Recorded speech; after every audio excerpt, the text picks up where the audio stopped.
सबको जय मसीह की।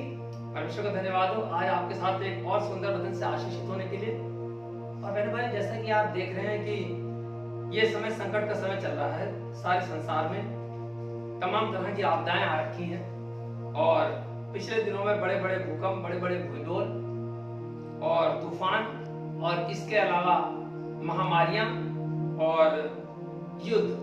और जैसा कि आप जान रहे हैं कि अभी भी युद्ध चल रहे हैं और इजराइल जो परमेश्वर की चुनी हुई जाति है उसके खिलाफ कई देश मिलकर युद्ध कर रहे हैं। और हम देखते हैं कि रूस और यूक्रेन में जो 1.5-2 साल से युद्ध चल रहा है वो भी थमने का नाम नहीं ले रहा है। और यही नहीं, दुनिया में तमाम जातियां इस समय बहुत ज्यादा संकट में हैं और उस संकट के कारण उनको बहुत ज्यादा तकलीफ में अपने जीवन को बिताना पड़ रहा है। तो बहनों भाई, ये समय होता है कि जब मैं और आप अपने परमेश्वर के साथ धीरज के साथ जुड़े रहें। यदि हम इन क्लेशों से घबराकर परमेश्वर के प्रति अपने प्रेम को ठंडा कर देते हैं तो हमारा धीरज खत्म हो जाता है। और इस बाइबल में एक बहुत सुंदर वचन है इस बारे में। प्रकाशित वाक्य की पुस्तक है, उसका 3रा अध्याय और उसकी 10वीं आयत में परमेश्वर ने आने वाले दिनों के बारे में भविष्यवाणियां प्रकाशित वाक्य की पुस्तक में की हैं। और जब प्रकाशित वाक्य का दर्शन यूहन्ना को हुआ और परमेश्वर ने आने वाली सभी भविष्यवाणियों को उसको दर्शाया और जितनी भी घटनाएं अब तक घट चुकी हैं और जो घट रही हैं वो परमेश्वर की भविष्यवाणियों के अनुसार हैं और उसमें कोई भी तब्दीली नहीं हो सकती, उसको कोई बदल नहीं सकता, उसको कोई टाल नहीं सकता। संसार में ऐसी परिस्थितियां पैदा हो जाएंगी कि उन भविष्यवाणियों का पूरा होना आवश्यक है। तो ऐसे समय में मुझे और आपको धीरज धर के परमेश्वर की ओर अपने ध्यान को लगाए रखना है। आइए इस संबंध में एक बहुत सुंदर आयत है प्रकाशित वाक्य की पुस्तक से, उसका 3रा अध्याय और उसकी 10वीं आयत। और यहाँ पर ऐसे लिखा हुआ है कि तूने मेरे धीरज के वचन को थामा है, इसलिए मैं भी तुझे परीक्षा के उस समय बचा रखूंगा जो पृथ्वी पर रहने वालों को परखने के लिए सारे संसार पर आने वाला है। यहाँ परमेश्वर ने इस वचन के द्वारा मुझे और आपको ये प्रकाशित किया है, मुझे और आपके ऊपर इस बात को उद्घाटित किया है कि संसार में बहुत बड़ा क्लेश आने वाला है। और अगर हम पिछले दिनों में जाएं तो हम देखते हैं कि जैसे कोविड की बीमारी एक बहुत बड़ी महामारी थी और लोगों को ऐसा लग रहा था कि इस संकट में हम बच नहीं पाएंगे और सारी दुनिया नष्ट हो जाएगी।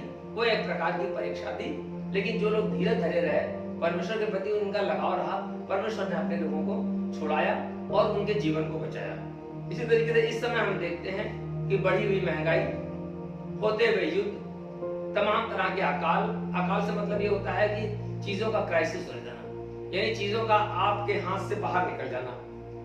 तो ऐसे समय में यदि हम प्रकाशित वाक्य के इस वचन को जो 3रे अध्याय उसकी 10वीं आयत में है कि धीरज के वचन को हम थामे रहें, यानी परमेश्वर का जितना वचन है या परमेश्वर ने मुझे और आपको जो आशीष दी है या परमेश्वर ने मुझे और आपको अपनी तरफ ध्यान देने के लिए जो बोला है, उस वचन को अगर हम थामे रहें तो इस परीक्षा के समय में परमेश्वर हमें और आपको बचा लेगा। क्योंकि यहाँ पे लिखा हुआ है कि उस समय में तुझे बचा के रखूंगा जो पृथ्वी पर आने वाले और पृथ्वी पर रहने वाले सभी लोगों को परखने के लिए संसार पर आने वाली है।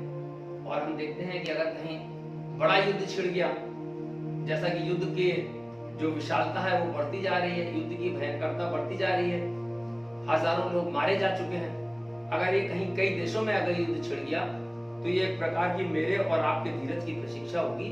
और उस समय मुझे और आपको परमेश्वर के इस वचन को अच्छे से थाम के रखना है, परमेश्वर के वचन को मानना है, अपने प्रेम को ठंडा नहीं होने देना है और अपने प्रार्थनाओं को, दुआओं को बढ़ाना है और परमेश्वर से अपने लगाव को और निकटता में लाना है, ताकि इस परीक्षा की घड़ी में हम परमेश्वर के सम्मुख खड़े होने लायक हो सकें और उस परीक्षा से पास होके अपने परमेश्वर के दर्शन कर सकें और इस संसार के सारे कष्टों से हम जो है बरी हो जाएं। क्योंकि परमेश्वर चाहता है कि हम उसके वचन को थामें और तब वो मेरी और आपके शरीर की ही नहीं, हमारी और आपकी आत्मा की भी रखवाली करेगा और मुझे और आपको संभालेगा और बचाएगा और मेरे और आपके बच्चों पर भी उसकी यही आशीष रहेगी। इस वचन के द्वारा आपको बहुत आशीष मिले। जय मसीह।